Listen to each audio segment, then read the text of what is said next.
চোখাচোখি হতে দুজনেই অবাক হয়ে যায়। কেউই কাউকে এখানে এক্সপেক্ট করছিল না। লাকি বুঝতে পারলো না সে যেখানেই যাচ্ছে দৃষ্টি কি করে তার পিছু পিছু চলে আসছে।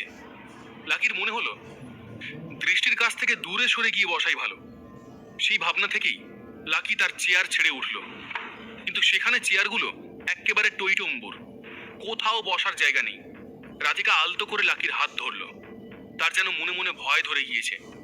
দৃষ্টি যে আসলে কতটা ভয়ানক হতে পারে তা এখন হাড়ে হাড়ে টের পেয়েছে রাধিকা।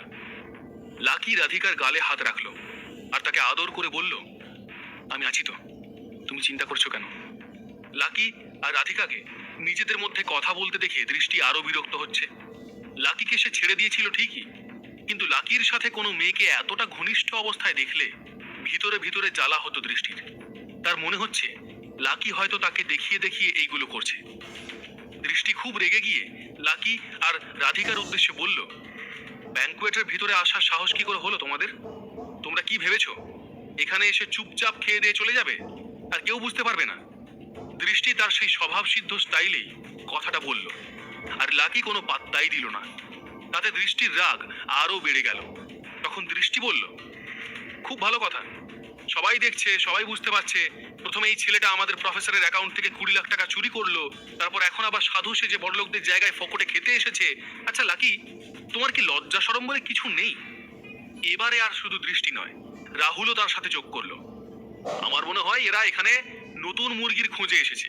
কি ভাই লাকি, আজ আবার কোন বড় লোককে টার্গেট করে তার পকেট কাটবে? এবারও লাকি দৃষ্টি আর রাহুলের কথায় কোনো পাত্তা দিল না। তার মনে হলো এইসব পাগল ছাগলের কথার উত্তর দিয়ে লাভ নেই। সে ফিরেও তাকালো না দৃষ্টির দিকে। তার নজর তখন রাধিকার দিকে। দৃষ্টি যেন দেওয়ালের সাথে কথা বলে যাচ্ছে। লাকি যত চুপ করে থাকছে তার জ্বলন আরো বাড়ছে। তখন দৃষ্টি ভাবলো এবারে কিছু একটা করতে হবে। সে বলল, এরা কি এখানে নোংরামি করছে নাকি? দাঁড়াও, আমি এখনই পার্টির হোস্টকে ডেকে সব বলবো। উনি জানতে পারলেই এদের দুটোকে এখান থেকে ঘাড় ধাক্কা দিয়ে তাড়িয়ে দেবে। দৃষ্টি উঠে বলতে যাবে, ঠিক সেই সময় রাহুল তার হাত ধরে বসিয়ে দিল। তাকে থামানোর চেষ্টা করলো, কারণ রাহুল খুব ভালো করেই জানে এখানে আসা অত সহজ নয়। এটা বিয়ে বাড়ি নয় যে কেউ আসবে আর খেয়ে চলে যাবে। অর্থাৎ লাকি আর রাধিকা যদি এখানে আসে তাহলে নিশ্চয়ই তাদের প্রতীক কালরার সাথে কোনো একটা যোগাযোগ আছে। রাহুল সেটা বুঝতে পেরেছে। আর দৃষ্টি যদি বাড়াবাড়ি কিছু করে তাহলে সে তার নিজের পায়েই কুড়ুল মারবে। এই ভাবনা থেকেই রাহুল দৃষ্টিকে থামিয়ে দিল। এদিকে বাকিরা যারা রাহুল আর দৃষ্টির কথা শুনছে তারা খুব বিরক্ত হচ্ছে। লাকি ও রাধিকার জন্য তাদের অন্তরে যে ধরনের ঘৃণা ছিল তা দেখে কিছু লোক প্রশ্ন জিজ্ঞাসা করা থেকে নিজেদের বিরত রাখতে পারেনি। সেখানে উপস্থিত একজন মহিলা বলেন, এই তোমাদের কি হয়েছেটা কি? ওরা যদি চুপচাপ এখানে বসে থাকে তাহলে তোমাদের সমস্যা কোথায়? তোমাদের মধ্যে কি কোনো শত্রুতা আছে? দৃষ্টি বুঝতে পেরেছে যে তার আচরণ এখানে কেউই পছন্দ করছে না। তাই সঙ্গে সঙ্গে সে বিষয়টা ঢাকার চেষ্টা করে বলতে লাগলো, না না, তেমন কিছু নয়। আমাদের সাথে এই পৃথিবীর কারো শত্রুতা থাকতে পারে নাকি? কুকুর কামড়ালে কি কুকুরকেও কামড়াতে হয় নাকি? আসলে আপনারা তো জানেন না, এরা একসাথে প্ল্যান করে আমাদের এক অধ্যাপকের ব্যাংক অ্যাকাউন্ট থেকে 20 লাখ টাকা চুরি করেছে। সেই টাকাটা রাখা হয়েছিল আমাদের কলেজের নতুন বিল্ডিং তৈরি করার জন্য। এখন এই কথা শুনে আপনার কি মনে হয়, ওরা ঠিক করেছে নাকি ভুল করেছে? ওদের সাথে আমি ঠিক করছি নাকি ভুল করছি? আপনার কি মনে হয় আমরা পাগলের প্রলাপ বকছি? লাকি আর রাধিকার দিকে আঙুল দেখিয়ে এই কথাগুলো গড়গড় করে বলতে থাকে দৃষ্টি। এদিকে বাকি লোকজনও তাদের দিকে তাকাতে থাকে। আর যখনই লোকজন তাদের দিকে তাকাতে থাকে লাকির মাথা গরম হতে থাকে। দৃষ্টির দিকে তাকিয়ে লাকি বলে, দৃষ্টি, তুমি যা খুশি খেতে পারো, কিন্তু যা খুশি বলতে পারো না। এই সব কিছু যেন লাকির সহ্যের বাইরে চলে গেল।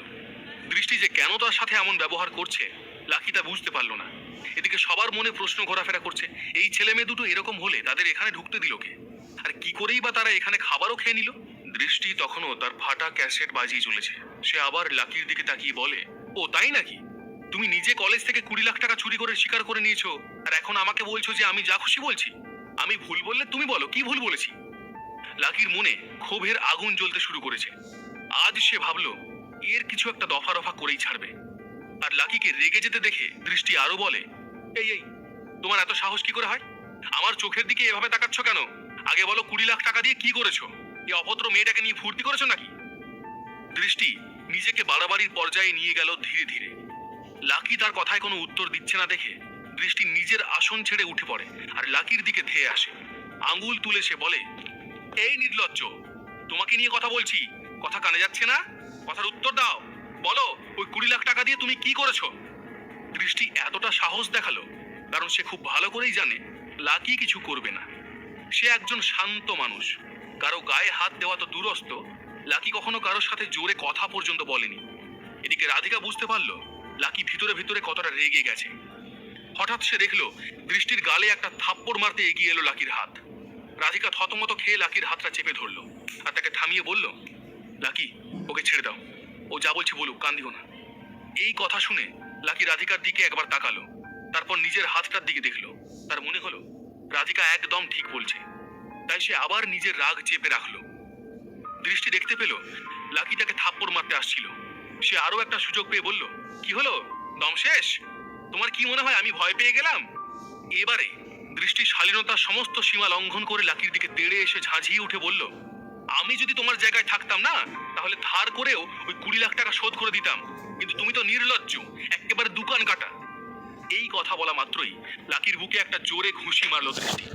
লাকির খুব কষ্ট হলো রাধিকারও। প্রচন্ড রেগে গেল লাকি।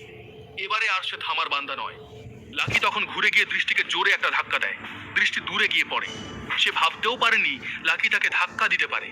রাহুল তখন দৃষ্টির কাছে যায় এবং তাকে তুলে নিয়ে আসে। এবার দৃষ্টি রাগে ফুঁসছে, বড় বড় শ্বাস নিচ্ছে সে। এদিকে রাধিকা লাকিকে শক্ত করে ধরে রেখেছে, যাতে লাকি রাগের বশে ভুলভাল কিছু করে না বসে। দৃষ্টি রেগে গিয়ে লাকির উপর জোরে চিৎকার করতে যাবে, ঠিক তখনই মাইক নিয়ে পার্টির হোস্ট অর্থাৎ প্রতীক বলতে থাকেন, সবাই এবার এদিকে তাকান প্লিজ, সবাইকে রিকোয়েস্ট করছি, যদি এখনো এদিকে না তাকান তাহলে দেরি হয়ে যাবে।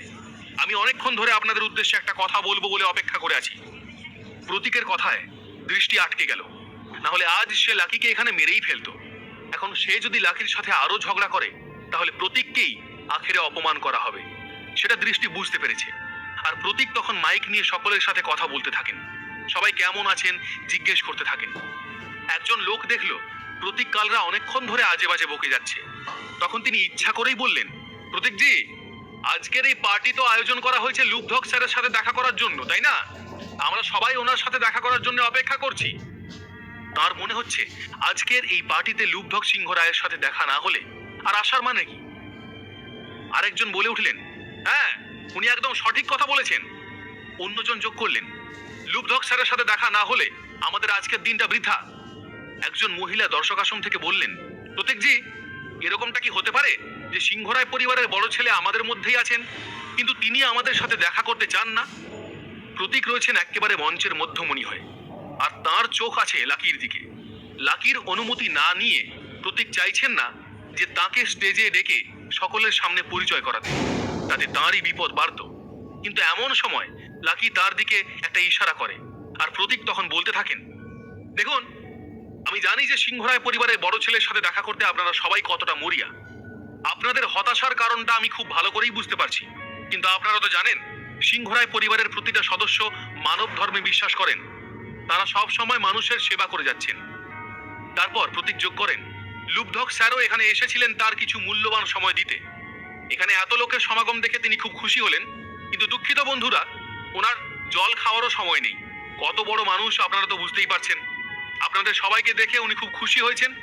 ঠিক 10 মিনিট থেকে তারপর উনি এখান থেকে চলে যান। প্রতীকের মুখ থেকে এই কথা শোনার পর ব্যাংকুয়েটে যেন হতাশার নৈশব্দ নেমে আসে। কিন্তু এসবের মাঝেই হঠাৎ ভেসে এলো একটি মেয়ের তীক্ষ্ণ কণ্ঠস্বর, ছোট লোক কোথাকার। দৃষ্টির এই বচন সবার কানেই গেল। আসলে সে যেন অপেক্ষা করছিল যে কখন সে লাকিকে আরো অপমান করবে। তার জন্য সে রাহুলের থেকে একটু সরেও এলো। সুযোগ পেয়ে সে লাকিকে একটার পর একটা খারাপ কথা বলেই গেল। অথচ এই দৃষ্টি যদি জানতে পারতো কাকে সে এসব বলছে, তাহলে হয়তো লাকির পায়ে পড়ে তার কাছে ক্ষমা চাইতো। প্রতীক বুঝতে পারলেন যে গেস্টদের সবারই খুব মন খারাপ। সকলের মন ভালো করতে তিনি বললেন, দেখুন, আমি বুঝতে পারছি আপনারা সকলে লুকধক স্যারের সাথে দেখা করতে চাইছিলেন। এখন উনি চলে গিয়েছেন বলে আপনাদের অনেকেরই মনটাও হয়তো ওনার সাথেই চলে গিয়েছে। শুধু আপনাদের কেন, আমারও মনটা খারাপ। তাই আসুন, আমরা একে অপরের মন ভালো করার জন্য একটা মজাদার খেলা খেলি। এই বলে প্রতীক সকলকে খেলাটা বুঝিয়ে দিলেন। প্রত্যেকেই যে যার নিজের চেয়ারে বসে রয়েছেন, আর প্রতিটা চেয়ারের পিছনে আছে একটা করে নম্বর। এখন এদের মধ্যে যার নম্বর স্ক্রিনে দেখানো হবে তিনি গেমটা জিতে যাবেন। প্রতীক যে গেম অ্যানাউন্স করেছেন তার পুরস্কার মূল্য কম হবে না, এটা সবাই জানতেন। তৃতীয় পুরস্কার হলো সব থেকে কম, একটা 50,000 টাকা দামের ফোন। তার ঠিক পরেই অর্থাৎ দ্বিতীয় পুরস্কার হলো একটা 1,00,000 টাকা দামের হীরের নেকলেস। আর সবার প্রথমে অর্থাৎ প্রথম পুরস্কারটি হলো একটি প্লাটিনাম নেকলেস, যার দাম প্রায় 8,00,000 টাকা। প্রতীক মঞ্চে একজন মডেলকে ডাকলেন। তিনি এসে সবাইকে নেকলেসটি দেখান। ওই মডেল এসে যখনই নেকলেসটা খুলে দেখালেন, তখনই যেন সকলের ঘুম উড়ে গেল। এত সুন্দর একটা নেকলেস, তেমনই আবার চকচক করছে সেটা। সেখানে আগত মহিলাদের চোখ কপালে ওঠে এই প্লাটিনাম নেকলেস দেখে। দৃষ্টি খুব ভালো করেই জানতো যে তার জেতার সম্ভাবনা খুবই কম। তবুও সে প্রাণপণে ভগবানকে ডেকে গেল যাতে অন্তত তৃতীয় পুরস্কারটা সে পায়। খেলার প্রায় 15 মিনিট হয়ে গিয়েছে। হীরের নেকলেসটা জিতে নিল দৃষ্টি, আর জিততেই নিজের লাকের প্রশংসা করতে থাকে সে। তার যদিও প্ল্যাটিনাম নেকলেসের প্রতি কোনো লোভ নেই, সে যে একটা হীরের নেকলেস পেয়েছে তাতেই সে খুশি। দৃষ্টি আরো খুশি হলো কারণ তার পাশে বসে থাকা লাকি আর রাধিকা কেউ একটাও পুরস্কার পায়নি দেখে। দৃষ্টি গিয়ে পুরস্কারটা নিয়ে এলো, তারপর নেকলেসটা নিজের গলায় রেখে বলল, উফ কি সুন্দর, একেবারে চোখ জুড়িয়ে যাচ্ছে। আচ্ছা, কেউ আবার আমাকে হিংসে করো না জানো। দৃষ্টির এই কথা শুনে রাধিকা তার দিকে একবার তাকালো, তারপর লাকি হেসে বলল, না না, কোনো সমস্যা নেই। একটা আন্টি যদি প্রাইজ পেয়ে খুশি হন, তাহলে সমস্যা কি আছে। লাকির কথা শুনে দৃষ্টি আবার তার নেকলেসটা একবার গলায় ছুঁয়ে দেখলো। তার মনে হচ্ছে এটা হয়তো সত্যিই কোনো বয়স্ক মহিলাকেই ভালো লাগতো। তাই হীরের নেকলেসটা দূরে সরিয়ে রাখে দৃষ্টি। এদিকে সবাই অপেক্ষা করছেন 8,00,000 টাকা দামের প্লাটিনাম নেকলেসটা কে পায় তাকে দেখার জন্য। সবার হার্ট বিট বেড়ে গিয়েছিল। কেউ নিজেদের আঙ্গুলগুলোকে মুঠো করে বসেছিলেন, তো কেউ আবার সেই আঙ্গুল দিয়েই স্বামীর হাতটা আঁকড়ে ধরে রেখেছিলেন। স্ক্রিনের দিকে এক দৃষ্টিতে তাকিয়ে আছে রাধিকা আর লাকি। এদিকে ওই স্ক্রিন থেকেই নজর সরল না রাহুল আর দৃষ্টিরও। সবার নজরই তখন স্ক্রিনে আটকে রইল। ওই 8,00,000 টাকার প্লাটিনাম নেকলেসও কি দৃষ্টিই পাবে? দৃষ্টি এই পুরস্কার পেলে কি করবে, নাকি সেটা অন্য কারো ভাগ্যে আছে? এর পরের গল্প জানতে হলে শুনতে